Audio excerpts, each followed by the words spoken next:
वीर शिरोमणी महाराणा प्रताप यांच्या भव्य अश्वारूढ पुतळ्याचं शिरपूरमधील सावळदे गावात गावकऱ्यांच्या वतीनं जंगी असं स्वागत करण्यात आलं। धुळे तालुक्यातील नाणे या गावामध्ये वीर शिरोमणी महाराणा प्रताप यांच्या पुतळ्याची स्थापना केली जाणार आहे। यामुळे महाराणा प्रताप यांचा पुतळा राजस्थानहून शिरपूर मार्गे धुळ्याकडे येत असताना सावळदे ग्रामस्थांच्या वतीनं महाराणा प्रताप यांच्या पुतळ्याचं जंगी स्वागत करण्यात आलं। महाराणा प्रताप यांचं जंगी स्वागत करण्यासाठी ग्रामस्थांनी यावेळी मोठ्या प्रमाणात गर्दी केली होती। महाराणा प्रताप स्मारक अभियान यांच्या वतीनं देशभरामध्ये मागेल त्याला राष्ट्रपुरुषांचा पुतळा या उपक्रमाअंतर्गत नाममात्र दरामध्ये पुतळ्याचं वितरण केलं जात आहे। यामध्ये देशभरातील कुठल्याही महापुरुषाच्या पुतळ्याची मागणी झाली तर त्या गावाला महापुरुषांचा पुतळा देण्याची जबाबदारी महाराणा प्रताप स्मारक अभियानाच्या माध्यमातून पूर्ण केली जाते। या उपक्रमाच्या माध्यमातून देशभरात 500, महाराष्ट्रात 100 तर धुळे जिल्ह्यात महाराणा प्रताप यांच्या 5 पुतळे बसवण्याची प्रक्रिया सुरू असल्याची माहिती स्मारक समितीच्या पदाधिकाऱ्यांकडून देण्यात आली आहे।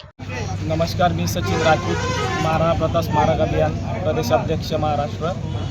महाराणा प्रताप स्मारक अभियान ही देशभरातील सर्वात मोठी संस्था आहे व या संस्थेचे उद्देश पूर्ण देशभरात 500 पुतळे व 100 स्मारके बसवणे। आमची संस्था केवळ पुतळ्याच्या 18% GST प्रमाणे फक्त GST अमाऊंट घेते व फ्री ऑफ कॉस्ट पुतळा बसवते।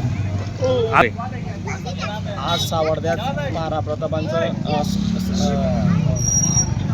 प्रतापांचा पुतळा नाणे गावाला जाते म्हणून महाराणा प्रतापांचं पुतळ्याचं स्वागत सावळदे गावात करण्यात येत आहे।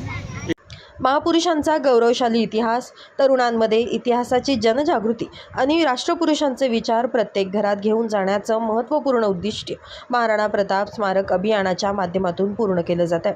यामुळे या अभियानाला देशभरासह राज्यातून आणि धुळे जिल्ह्यातून नागरिकांचा उत्स्फूर्त असा प्रतिसाद मिळतोय।